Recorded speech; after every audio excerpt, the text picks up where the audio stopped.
And hello, everybody. It's BBOR, Black Box Online Radio, coming to you from West Virginia at heart and from around the globe.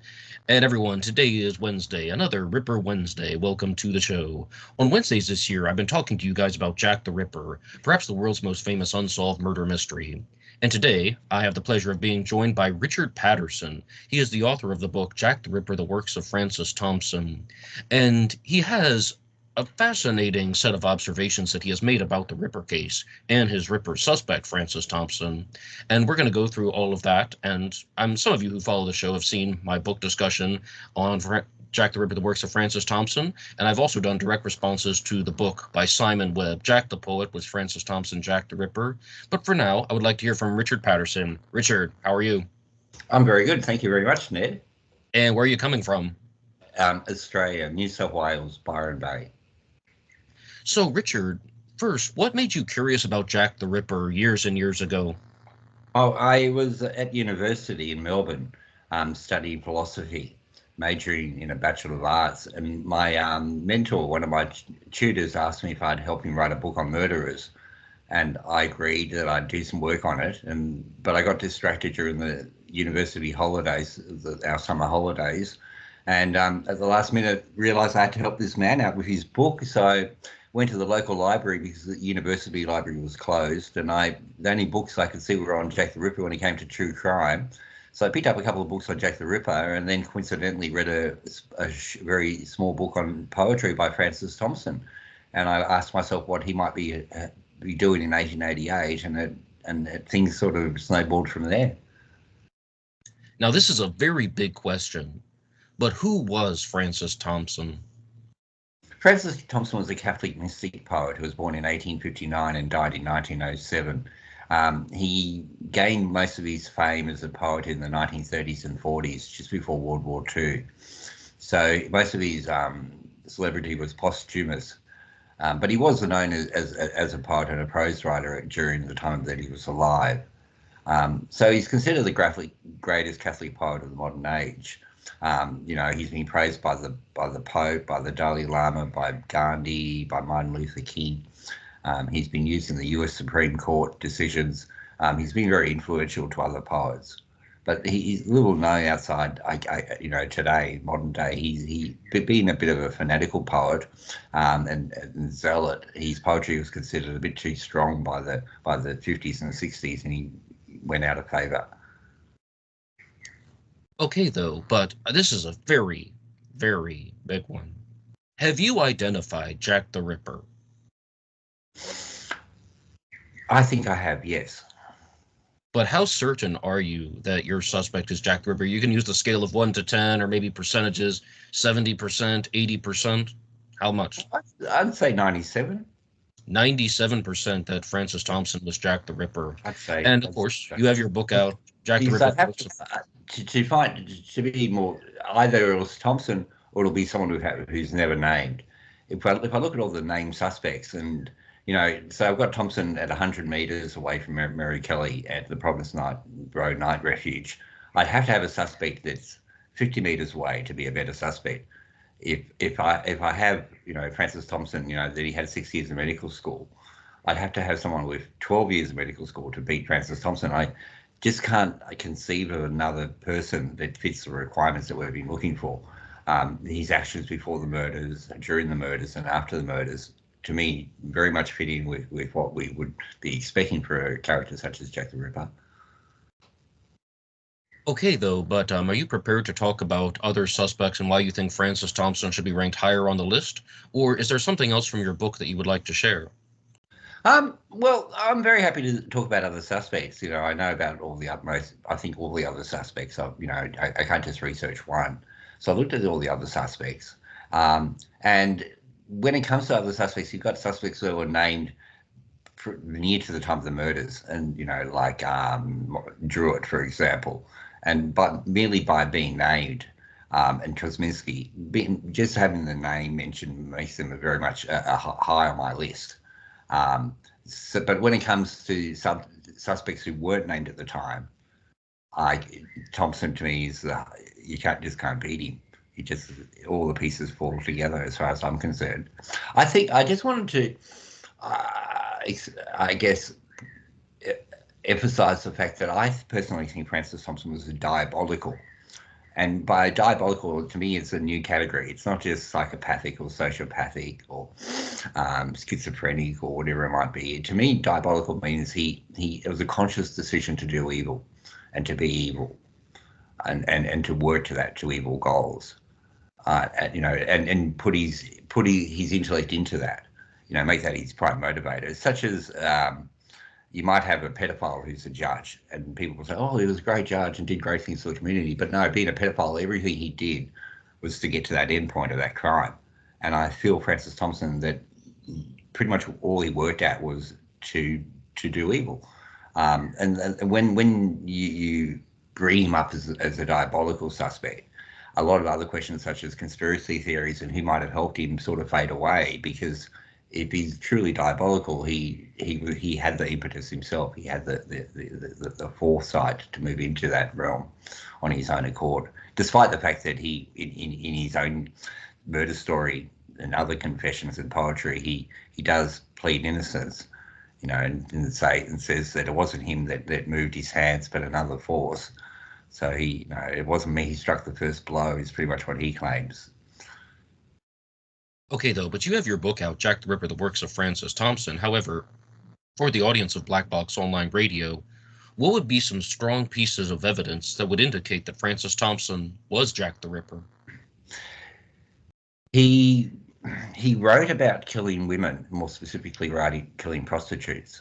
So he wrote, his only story he ever wrote was about a man who kills a woman with a deal with the devil to become a famous poet, which was written exactly a year after the murders. His poetry written before the murders were quite grotesque and described hunting down women and ripping their stomachs open to find their fetuses to snap their necks. His only play was about Napoleon killing a prostitute. His favourite pieces of writing were about women being attacked with swords.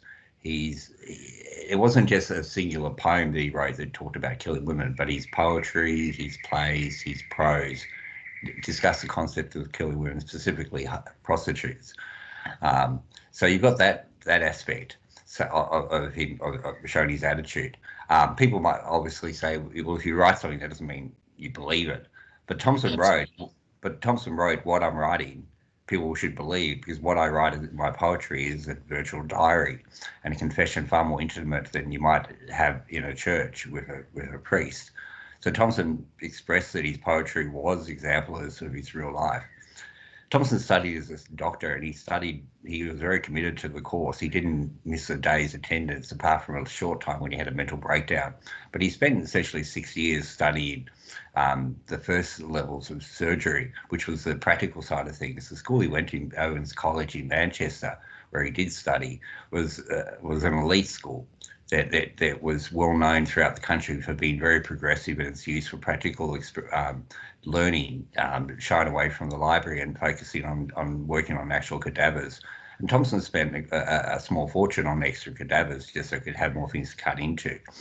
He often asked his father for £5 or £10 for dissecting fees, so much that his father asked what number of corpses you're cutting up. And when he was at Manchester College, he learned a new method of dissection called the Virchow method, which was a method which came from Rudolf Virchow, a German pathologist, and he brought in this revolutionary idea where you remove the organs from the body during the dissection.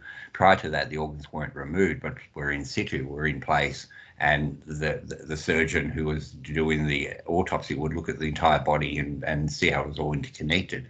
But it was Virchow that said, let's take the organs as separate entities out.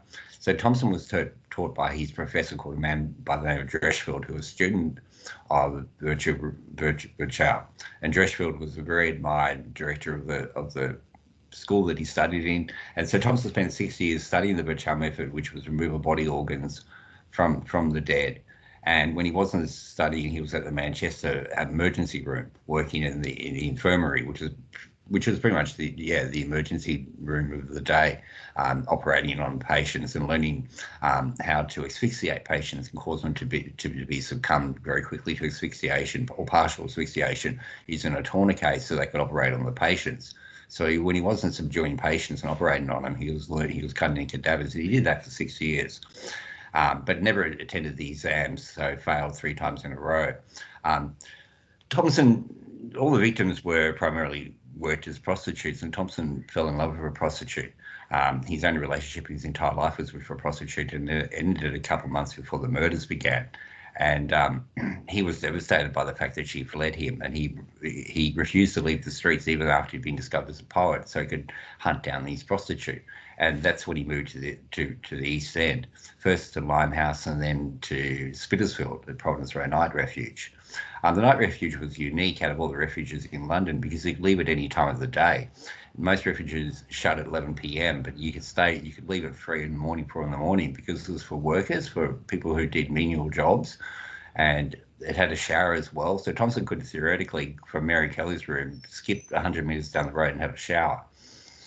Being a homeless man, familiar with the streets and dressed as a homeless man most of the time, it would have been very easy for him to blend into the population. He could literally kill a woman, walk around the corner and fall asleep, and just be a bum on the streets and just be moved along.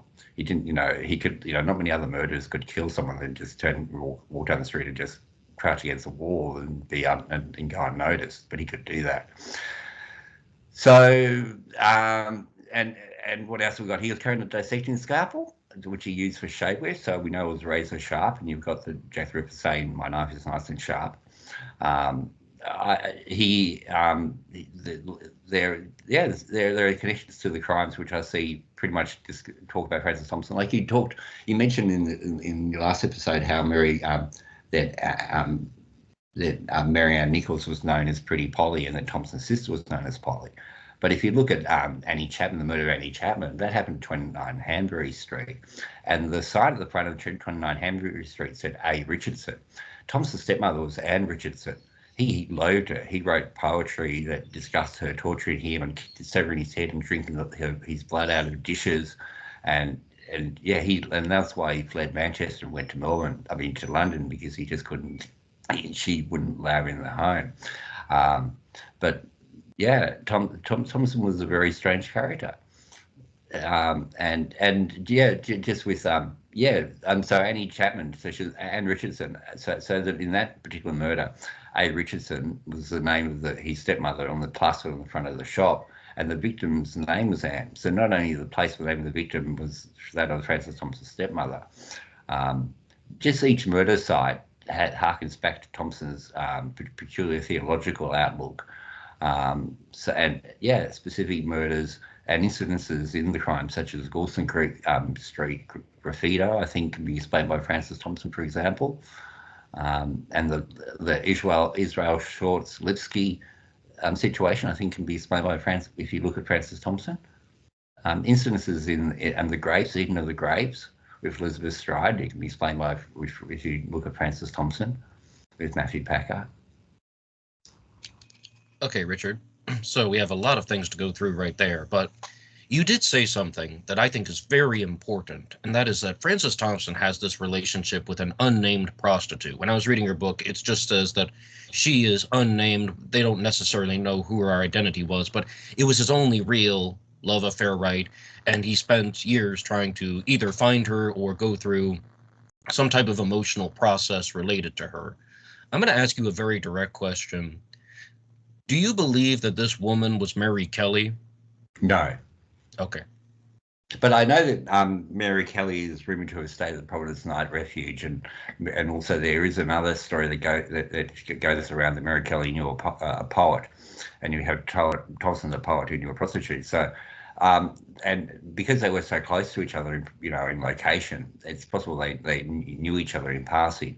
So I suspect he might have known her face, but I don't think she was particularly the woman that he had the affair with. No.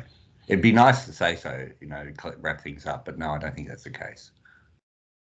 Okay, then the next question is, a lot of crimes have been attributed to Jack the Ripper, even this long stretch of the Whitechapel murders, 1888 to 1891. Some people say that it goes back to 1887. Which crimes do you believe were committed by Francis Thompson? I believe that the Scotland Yard Pynchon torso mystery was Francis Thompson. A torso was found on the grounds of New Scotland Yard, the foundations as they were building it.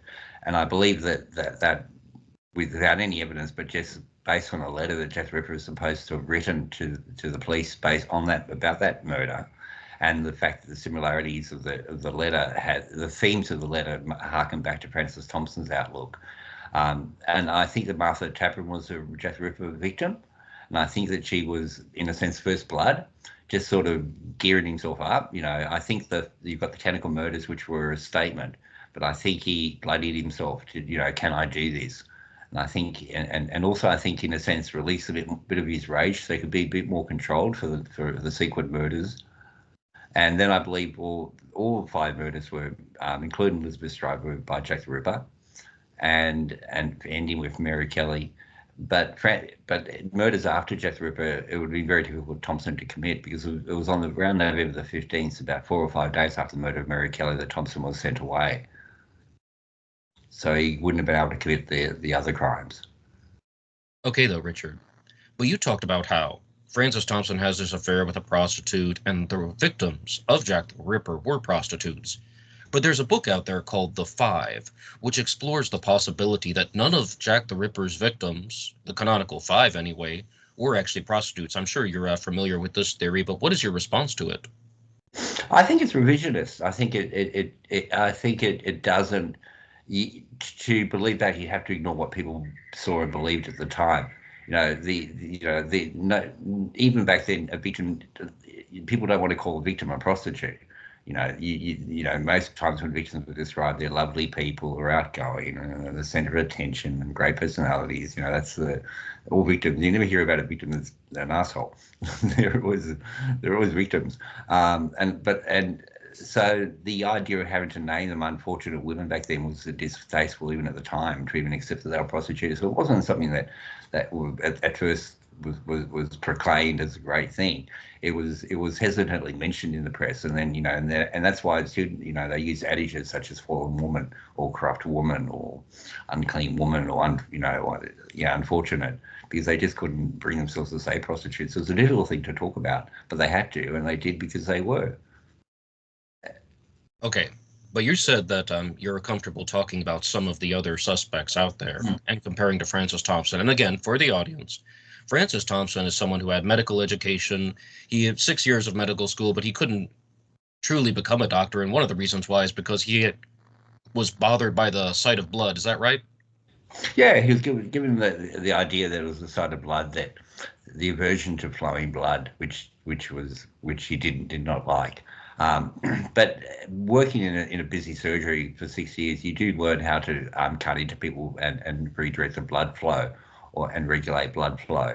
And you have the Jack the Ripper victims, which are essentially, from what I understand, they were asphyxiated, laid on the ground, and then cut into. So spurting blood wasn't a main feature. Flowing blood, yes, but in the dark, it'd be very hard to see the blood flowing anyway. Right, though, just pointing out that Francis Thompson does have a lot of the educational backgrounds that people would expect with Jack the Ripper. Yeah. But some people believe that the Jack the Ripper case has been solved, and their suspect has been one of the more widely discussed ones in recent times, and his name was Charles Lechmere. What's your response to him? So the Lechmere came up as a suspect over the dubious behaviour that he exhibited after the discovery of Mary Ann Nichols. He first came across her body walking along Bucksborough on the way to work. And what raised questions with him was that after he left the body, and him and another man, George Cross, was it George Cross? Paul Phillips, sorry. Paul? I think Paul Phillips, or Paul something. But him and the other gentleman went to a police officer further on their way to work as they headed into the city. And when he gave his name as Cross instead of Lechmere. He was born Lechmere. And so people say, well, why didn't he give his real name to the police officer if there's a crime that's been committed? And that brings him up as a modern suspect, even though he wasn't suspected at the time. Most likely it was cleared by the police at the time quite quickly. But the reason I believe he used Cross as a name instead of Lechmere was that his father, Lechmere, left him when he was very young, and his new father was a police officer, and who was named Cross. And I believe, and it's not unusual for people to anglicise their name, to bring in to have a Christian sounding name that's easier to pronounce and remember and be more easily accepted. And there were anti-Semitic vibes back then. There were racist tones, so it was quite a smart thing to do to have an English surname instead of a foreign name. So I think he merely used Cross because it was simple, easy to spell, easy to remember, easy for friends at work to say. And everyone at work knew him as Cross because that's the name he used most of his life. So I think when he was out and about, he used Cross, but if he had to sign legal documents, he'd use Ligmia. So I think he initially used Cross when speaking to the police officer, but when called to the inquest and seen how serious things were, he thought, well, I better actually use my legal name. So I don't think there was any intent to deceive. I think if he'd said to the police officer, my name's Ligmia and I work at Pickford's, where he worked, it would have been hard to track him down. I think the police officer would have went to work and said, I'm looking for a Ligmia. People would have said, who? So I think George Cross used Cross, so it would be easier for the police to track him down and see his circumstances and movements, not the other way around. So to me, I see that use of name to show his commitment to communicate the facts rather than to obfuscate truth. So to me, what makes him more credible witness, instead to modern revisionists make him more of a suspect. Okay, though, but there's perhaps a suspect that's been more widely discussed over the years, and his name is Aaron Kosminski. Why wasn't he Jack the Ripper? Well, remember, Kosminski comes from a memorandum, a little note that was scribbled on a memoir, and that was written in pencil. And it was spelled differently to Kosminski we know. So firstly, it's probably not the same person because the spelling's differently. Secondly, the name written on the memoir wasn't written by the original author. It was attached maybe years later by someone who might not have known much about the case. So I think the name, yeah, when we look at and then people will say, oh, maybe it's a Kosminski, and they look for variations of the spelling and say it could be him. Well, to me, that's it's a very tiny sliver of connection. So yeah, the name's misspelled. It's written with handwriting, so it's not by the original author. So I don't think there was much to go on from the very beginning on Kosminski, to be honest. Okay. But you did talk about how one of your biggest pieces of evidence is that Francis Thompson stayed 80 to 100 yards away from Mary Kelly's location. But there is a Jack the Ripper suspect that comes up from time to time, and his name is George Hutchinson. He is a witness to the Ripper case. He may have seen the Ripper walking with Mary Kelly, but when I was reading Jack the Ripper, an encyclopedia by John J. Edelston, he gave him the highest suspect rating out of all the suspects that are discussed. He has a whole section in the book, and George Hutchinson was his highest rated suspect. And you were talking about being closer to the crime scene of Mary Kelly. What would disqualify somebody like George Hutchinson? Well, George Hutchinson, I can see why he could be connected to the Mary Kelly murder, because he was down outside her house for about 40 minutes or so, staring into down the alleyway, the archway that led to a room. So that puts him in the spot. But it doesn't. But there's nothing that I can see with George Hutchinson and the other Ripper sites that connect. The preceding crimes. There's this idea that the murderer was killing women, one by one, aiming for Mary Kelly because Mary Kelly was the most vicious murder, and that he was, in a sense, planning to go for her. There's a few different suspects where that theory comes up, but to me, that it just brings up that Occam's razor thing. We have to be up a new entity. Serial killers don't behave that way. Serial killers will sometimes kill someone they know, but the idea that they kill a bunch of people to scare one particular victim, it just hasn't been. It's not the way they think. They don't kill a woman so they can scare another woman and then kill that woman to scare the other woman, like they're dominoes or something, or some sort of Russian doll. I just find it, and so George Hutchinson, it's interesting about his description of his Ripper suspects, because it's so detailed, people disbelieve it, which is interesting. But there are aspects of the description of for example, Hutchinson's suspect was carrying a bag, but he described it as unusual. He said it was hanging by a leather strap. And Francis Thompson used to carry a leather bag carried by a leather strap, which he said would hold his books. So I thought that was an interesting thing. And also Hutchinson's suspect pulled out a golden chain, which people said was very out of place in the East End. You just don't walk around with golden chains because you're just going to get robbed. And the idea that someone could be doing that seems absurd. But Francis Thompson had a golden chain when he was a consecrated medal from his Catholic childhood. He was given that when he was about 13, when he was accepted into the church, and he wouldn't take it off even when bathing in the sea. So it's conceivable that under his rags he had that golden chain. So I find aspects of the description of his suspects interesting. But I really hesitate against people who say someone's a suspect merely because they're a witness. You know, Louis de Dimmerschutz, who found Stride, he's been said to be a suspect, and there's a great story about him and the socialists and the Fenians involved with him. And then you got Lickmeyer, who found the body and is a suspect. And then there's other books that are out there that say the Jack the Rippers wasn't Jack, that didn't occur, that there wasn't a Jack the Ripper. So you've got this sort of upside down version of everything, where all the police are corrupt, or all the victims, all the witnesses are suspects, where the Ripper murders never happened, and where there's no prostitutes. You know, it's like we're bent at like Plato in every direction.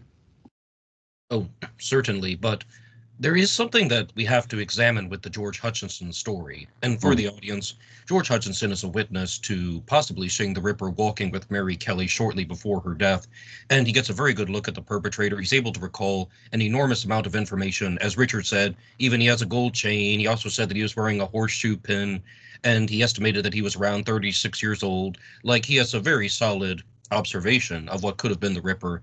But the problem that people have is that it's almost too detailed, and then he just sees this guy go into the building with Mary Kelly, and then he claims that he waited for 45 minutes to see if he was going to come out because he's bothered or irked in some way, and that would have meant that he would have been waiting for 45 minutes in the cold, in the dead of night in November in England. So, Richard, my question for you is George Hutchinson a liar? Is he unreliable? Something else? What do you think? I don't know where I read this, and I didn't pick it up the second time, but I once read that one of his occupations was a night watchman. And so a lot of people say, how can this person just not have, had this remarkable, eidetic memory where he could just pretty much have this photograph in his mind of what he saw. But if he was a night watchman, if his job was to actually look at people, and back then you didn't have cameras, security cameras, he would have been the security camera. I can imagine that he might have had a greater ability to recall detail than other people. So just because if he was a night watchman in his past occupation, then it sort of does explain the detail. But yeah, certain aspects don't gel with me with the description. It is really a bit too upper class than you would expect to not only just see in the East End, but to even get to the East End unmolested. Astrakhan coat and the richness that the suspect exhibited, his way of dress seems almost melodramatic, almost theatrical. So I would have George Hutchinson's witness statement is very low on my list of probability of being truthful. If anyone was untruthful, I'd say it's Hutchinson. But I still find an interesting account otherwise. Right, and one thing that I like to point out is it's possible that he is actually just telling the truth. It sounds like a little bit suspicious, maybe he's inventing certain things, but it's possible. I mean, he saw this person walking, and that's what he looked like, and as you said, like, he was able to recall the details. But there's something else, though, that I would like to ask you about, because in your book, Jack the Ripper, The Works of Francis Thompson, you devote a very large portion of the book to talking about psychological profiling. And you've mentioned some things about Francis Thompson and his education and the interpretations of his poetry. But would you like to continue the discussion on the psychological markers that might indicate that Francis Thompson was Jack the Ripper? Well, you've got a thing. John Douglas formed the idea of what's called the triad, and I've seen different descriptions of what the triad could be, but I have seen it as bedwetting, arson, and mutilation themes, usually of animals. Looking at other serial killers' lives, it's very hard to track down if they're bedwetters. It's very, they don't mention it themselves, so it's interesting that Douglas came to that. So I haven't tracked down Thompson's nocturnal emissions with bedwetting, but he definitely had an arson fetish. He did have a habit of starting fires before, and as a child, as a teenager.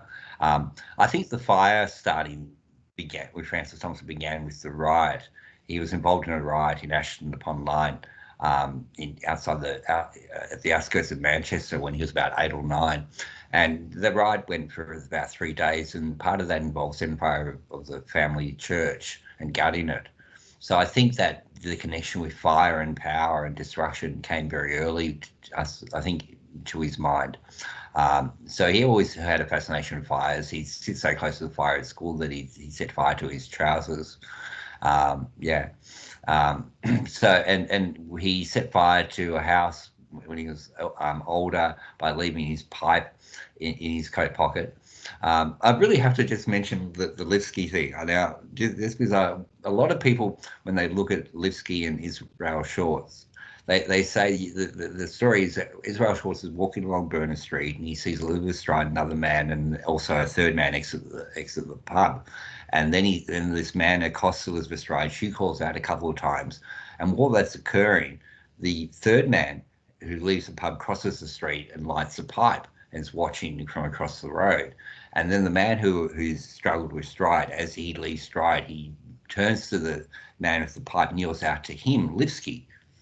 And at that point, Israel Shorts, who's watching this, turns and walks down the street, heading south. And that's where the man with the pipe starts to chase him. And from that incident, a lot of conjectures come up that there's a conspiracy. There were 2 or 3 murders working together in the Jack the Ripper crimes. But the thing was, the way Francis Thompson dressed, Thompson wore a long brown overcoat and a wide felt hat, a brown hat, most of the time, and a dirty overcoat under his clothing. And he also was by then sporting whiskers, a bit of a sort of like a long moustache and fluff under the chin. And so if you saw Thompson and you weren't familiar with the culture, you could easily mistaken him as a Jew, because the Jews would wear the coats and wear the wide-brimmed hats. So Thompson wore a wide-brimmed hat and wore a dark coat. So what I think occurred with the Israel Schwartz situation is this man takes Elizabeth Stride out of the pub. He's attacking her. He's watching. You can see Schwartz watching, and you can see the pipe man watching. And they call him the pipe man because that's all he kept on doing, lighting his pipe continuously. And then he yells out to the pipe man, Lipsky. And I think that was the man attacking Stride, a drunk, sees Thompson, who's dressed as a Jewish appearance, yells out to him, Lipsky, to say, "Hey, get you Jew, you murderer," in one fell swoop. But Schwartz, who is Jewish, looks at the pipe man, and he himself knows that's not Jewish. So he's seeing that the man who attacks Stride recognizes the pipe man as Jewish, but Schwartz sees through the bluff. He goes, I'm Jewish. I know what Jewish is. I can see. So you got pipe man looking at this, pipe man going, okay, I've got this Gentile. He thinks I'm Jewish. That's great. That's the way I want it to be. Oh, damn, there's a Jew watching me who knows I'm not Jewish, who can see through my disguise. And Israel Schwartz, if I believe his occupation was an actor, so would have known disguises. And so I think that's why the man with the pipe started to follow Israel Schwartz, because he was worried that Schwartz would be a threat to identify him. So I find that interesting. And then there's this thing that Schwartz didn't come forward, in the inquest, and therefore he can't be reliable as a witness. But people need to understand that in those days, under Hasidic Jewish law, and still under Hasidic Jewish law, you can't bear witness to a man that leads to their execution if you're a single witness. It can't be just John says Peter was a murderer and therefore we hang Peter. It has to be John and Paul sees Peter. So Schwartz couldn't, on his testimony alone, lead to someone's conviction which would lead to his execution, because it's against Jewish law. So Schwartz couldn't testify because he was a single individual. So I think that's why it didn't go anywhere. And Thompson was known as a pipe smoker. He was constantly. It was a bad habit of his. He used 14 matches to light a pipe. Constantly kept pipes in his coat pocket, which would catch on fire. So you got Thompson was known as the pipe man. You got this man standing on the side of the street as the pipe man. I feel that was Thompson. Another quick thing I want to bring up with the crimes is, just because it comes to mind, I wanted to cover it, was, and it is mentioned in my book, is the Goulston Street graffiti. There's lots of descriptions, lots of discussions about what that could mean. You know, I've heard you talk about the Freemason connections, and there's lots put into it. But just as a step back for the graffito, this is what we know of the nature of the graffito. It was religious in nature, because it talks about the Jews, and the Jews are not a country; they're a religion. They're, you know, so it's religious in nature, and it also has an error in it where Jews is spelled wrong, and also where it seems to have a double. There's also another error in the sentence structure where you've got a double negative. Okay, now, so double negative is also known as a laotis in poetry, and it's a poetic device. Now, coincidentally enough, in this religion, so if you look at that as a religious message with a double negative, where can we see a similarity to that? Well, when you look at religious messages and you go to the Bible, there's one religious message there that has more double negatives than any message in the Bible. I think it has 21 double negatives in this sentence, and that's about the whore at the end of in Revelations, riding upon a dragon, where she discusses that she rules the world upon the beast. And I think it's interesting that you have a series of prostitute murders, and the graffiti on the wall could, if you know anything about religion, could be connected to a line from the Bible from the end of the world that talks about the whores. So I find that interesting. And also the fact that it was put on the Rothschilds building, that the Wentworth model dwellings were created was erected by the Rothschilds, and they cleared out a huge area and caused homelessness to bring in the model dwellings. And Francis Thompson had an unusual running with Rothschilds when he was homeless. So I see a connection there as well. Yeah. Okay, and to provide some background information just for the audience, when Richard's talking about the word Lipsky, prior to the Whitechapel murders, a man named Israel Lipsky committed the murder of Miriam Angel, which was a terrible crime. He poured nitric acid down her throat, and then the term Lipsky became an anti-Jewish slur that was used in the common parlance of 1888. And then after the murder of Catherine Eddowes, there is the Goulston Street graffiti written on the wall. And it sounds like, Richard, you're of the belief that the Ripper did indeed write that it wasn't somebody else. It wasn't just there on the wall already. You believe that the Ripper and Francis Thompson wrote that? Yeah, the place was patrolled by an officer only a few minutes earlier, and then when he came around on his on another return, you know, his sequence, the circuits went back along with his circuit. He came across the writing. It was a time where anti-Semitic hysteria was very, very high, where there were beatings of Jews on the streets, threatenings of lynchings, and Sir Charles Warren was explicitly told no more blood on the streets after Trafalgar riots. So the idea of there being any more riots in London was something that Charles Warren was dead set against. And I think that the police were instructed, if there's anything that was anti-Semitic, anything that caused an issue, to remove it straight away. So I think that if the police were used to finding graffiti, and when they did, removing it. So I think they're on the lookout for writing and seditious and anti-Semitic text on walls. So I do think he didn't see it on the first pass, and when he came on the second pass, he saw the writing, and I think it was fresh.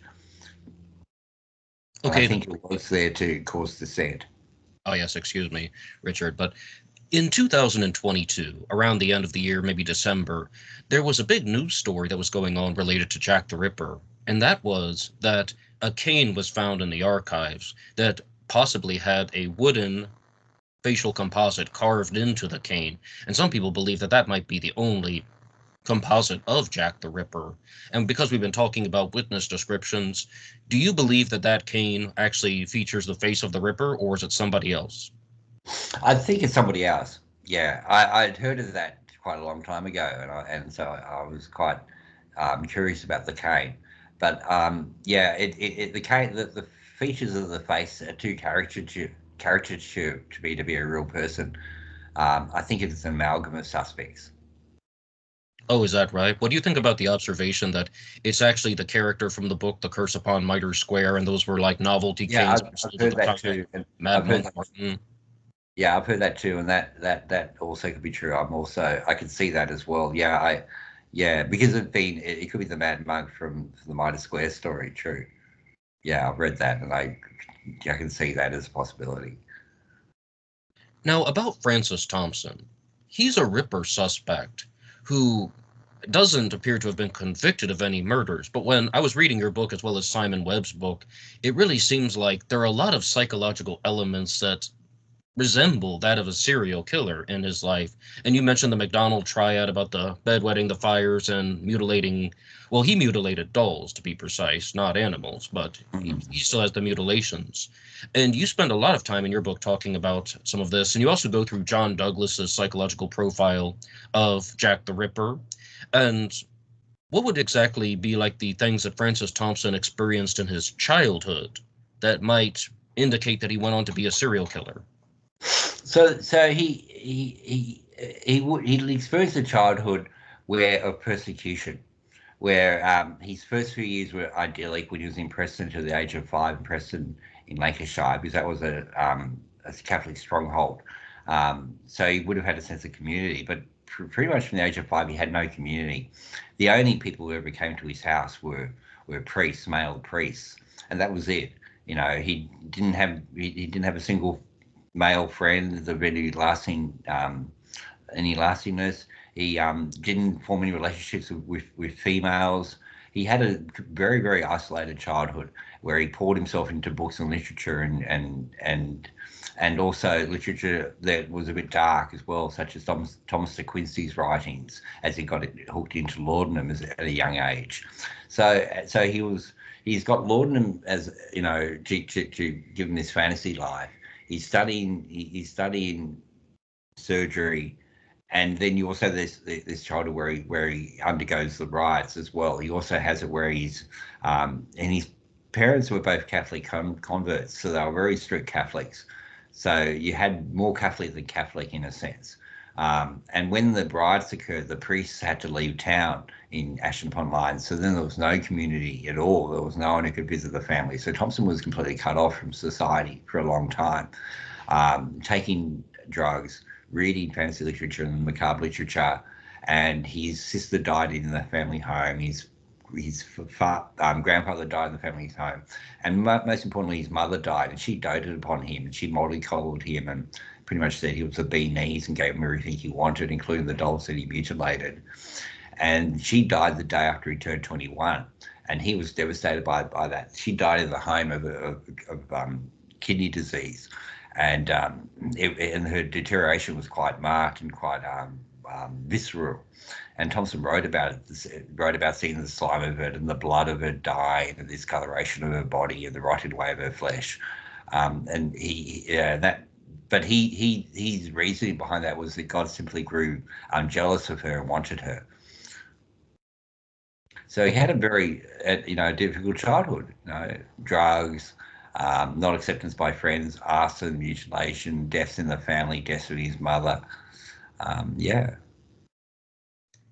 All right, though, but in some previous episodes of Black Box Online Radio, you've perhaps heard me talk about Francis Thompson, and for a while I said that he was in my top 2 tier of Jack the Ripper suspects.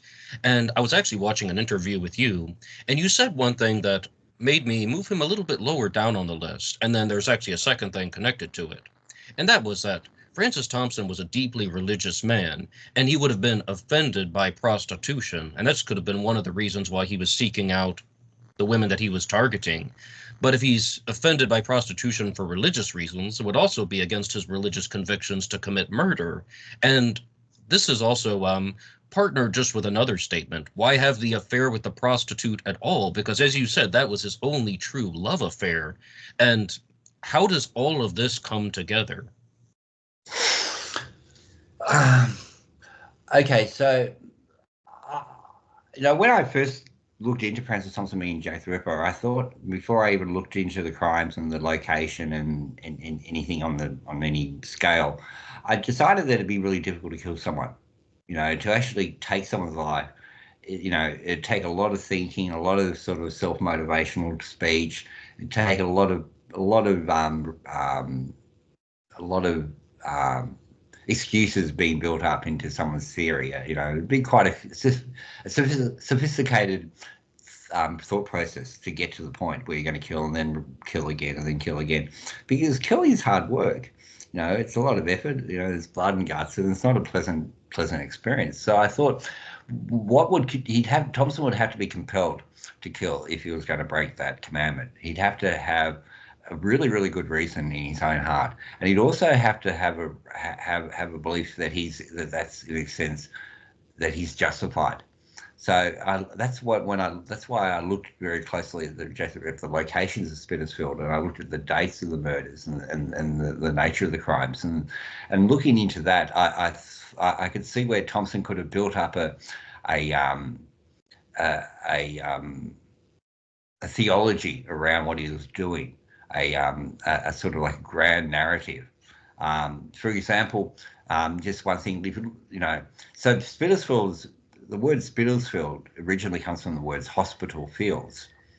So Spitalfield used to be a huge hospital ground, and it operated as a hospital for about 600 years when the Catholic Church was in control. So for most of Spitalfield's history, including up to today, it's been a hospital or hospital fields. You got Thompson, an ex-doctor or try-hard surgeon, in hospital fields. You got the Jack the Ripper operating, saying, I want to get to work right away, in the hospital fields. And so I thought, okay, and then I looked into sanctuaries.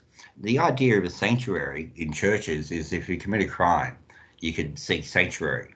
And when you're in a sanctuary, if God didn't strike you dead by lightning, then you've got to be innocent.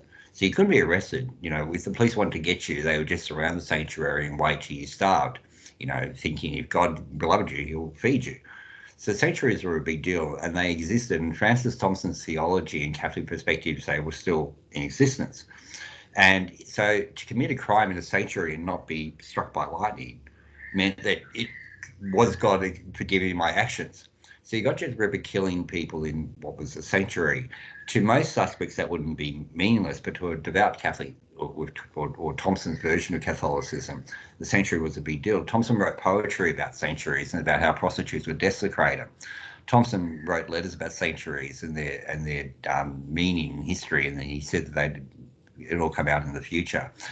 So you've got the murders occurring on a sanctuary.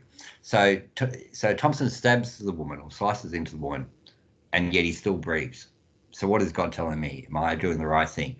And then you look at the dates of the murders, and what's an interesting thing is that the murders, the police were looking for certain suspects. They assumed whoever was the killer was someone who could carry a knife. That was a primer sort of consideration. So that's why doctors were questioned, butchers were questioned, soldiers were questioned, even midwives were suspected, because those occupations you had to carry a knife and you could have blood on you. That you were, by your very occupation, by being a doctor, you actually had to pollute yourself and go and cut into the body and be touched with the fluids, which are considered unclean things in the Catholic religion. But that was a requirement to be able to do that. So if you were required to cut into a human being, you needed, in the eye of God, there needed to be some idea that was acceptable to God. That's why you had Catholic saint days and patron saint days.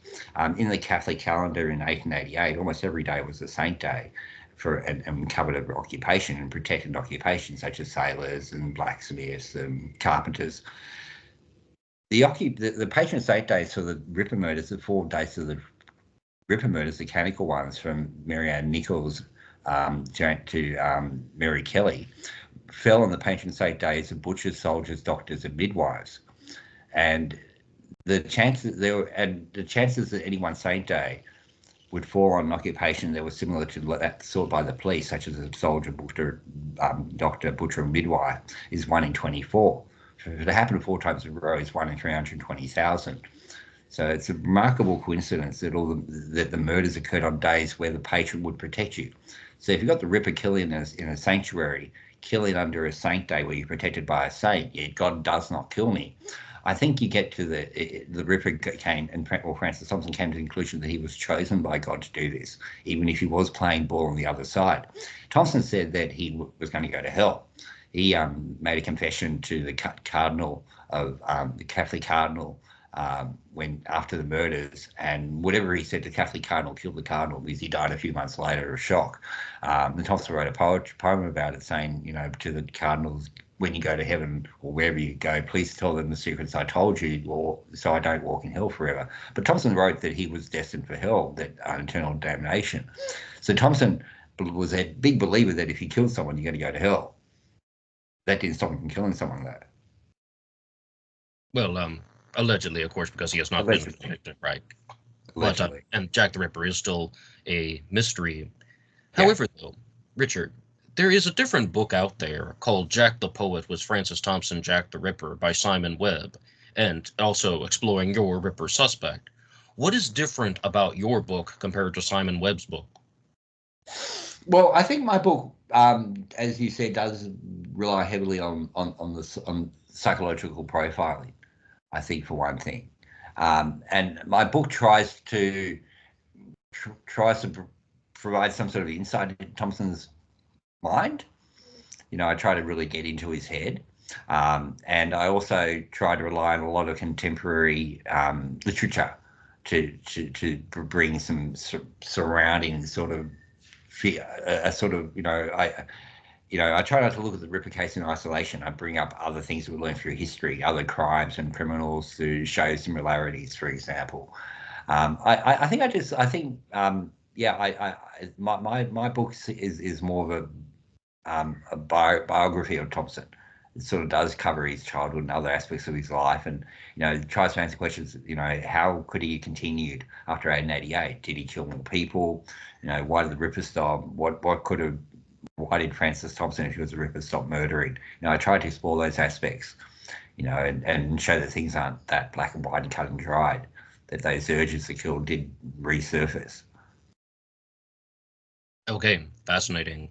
But in your book, Jack the Ripper, The Works of Francis Thompson, you talk a lot about the Jack the Ripper letters. And we haven't mentioned those yet because there are letters that could have possibly come from the killer. Now, when I was reading your book, did I understand this right? It sounds like maybe you haven't endorsed the theory 100% that Jack the Ripper or Francis Thompson wrote some of the letters, but you highly entertain the possibility. How is that? Well, when I wrote the book, I had to go to source material and make decisions on because history is really just a congregation of rumor. How do you know what is factually correct something over 130 years ago? So you've got to make decisions. You might have two witness accounts and you can only fit one in the book because you only got so much space. So which one do you choose? There is a selective process going on there, I have to admit, even on a piece of nonfiction.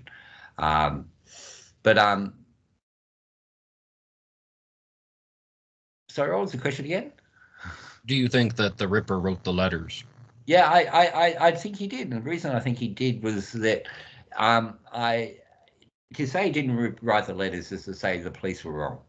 That their efforts were going into the wrong direction for them, because when the letters weren't just in the newspapers, but they were put up on walls at police stations. They printed out facsimiles of them, something like I think about 13,000, and hung them up all over the streets. It wasn't just there's this idea that the press was pushing the Ripper letters, so it was an invention by the press, but the police were pushing the Ripper letters because they believed it was written by Jack the Ripper, and people just forget the fact that the police were dead set serious that this was the person. And so for the police to get to the point where they would spend their time and money and manpower to put up a whole bunch of posters for people to read the handwriting and look at the words tells me that the police at the time thought it was correct. Now, what I could do is write a book where everything that the police said back then, I can just say was wrong. But to say the police were wrong, I've got a book basically that says police are wrong and here's my suspect. And I read too many books where people discount history to push their suspect. So what I tried with my book is to say nobody's wrong, that no one's really lying. People might have been remembering incorrectly, such as George Hutchinson, but try to go on the idea that the witnesses who came forward didn't do it for the money or the publicity, but they did it because of the fact that they were terrified for their lives. With the Ripper letters, they were they were considered genuine for quite some time. It wasn't until about 30 or 40 years later that the idea came up that they weren't genuine. But the thing is, the people who said they weren't genuine, I don't see much strength in that. For example, there was a man called George Sims, and George Sims very soon after the Ripper murders said, "Oh no," after the Ripper letters wrote, "Oh, it's all hysteria and it could be written by anyone and don't take it too seriously," and he wrote that in the press. But George Sims was a close friend to Wilfred Meanor, Francis Thompson's editor, and so they were buddies. So he would downplay the letters if it was starting to point if it got things getting too hot for Francis Thompson, Wilfred Meanor. So the very people who were purported to have said the Ripper letters were fake might have had motive to say that. Okay, though, but we have the Dear Boss letter, the Saucy Jackie postcard, the From Hell letter, as well as lots of unconfirmed communications. Which letters do you believe were actually from the killer? The Dear Boss letter? The From Hell letter? And another letter written, I think it'd be about 10 years later that I'd have to look up, but another letter written a few years later. But definitely the Dear Boss letter, I believe now. And the thing is, if you look at the Dear Boss letter, there's a lot in the Dear Boss letter that can harken to Francis Thompson. For example, it's written Dear Boss, and it was written to the Central News Agency. The Central News Agency was Francis Thompson's boss because he was a journalist, so he would address it Dear Boss. You've got it in the letter. It says, "They say I'm a doctor now, ha ha." Yeah. And Francis Thompson tried very hard to be a doctor, failed all the time. Then when the Ripper murders start, everyone's suddenly talking about the murder of being a doctor, which would have galled Francis Thompson. And when he says, "They say I'm a doctor now, ha ha," the ha ha in the Dear Boss letter is underlined. And in the in Francis Thompson's poem, The Nightmare of the Witch Babies, in which he hunts down women and cuts their stomachs open, in that poem, he's constantly laughing, ha ha. So, and then you got Francis Thompson saying, my dissecting scalpel is so nice, so sharp, I can shave with it. And you got Jack the Ripper saying, "My knife is nice and sharp." You got Thompson looking for a prostitute he's feeling really down about it. And you got Jack the Ripper saying, "I'm down on whores." There's just the similarity, just the fact the name Ripper, I think came from the weapon used by the William Marr murders in 1811 in Whitechapel, because the weapon then was a ripping hook.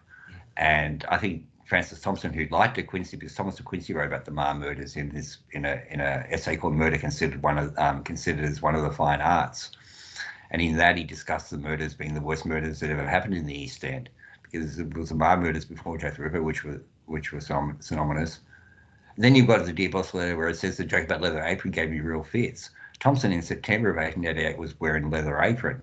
He was given one when he was in the homeless shelter at Limehouse. It was used to wrap around the box that he slept in to keep the rats away.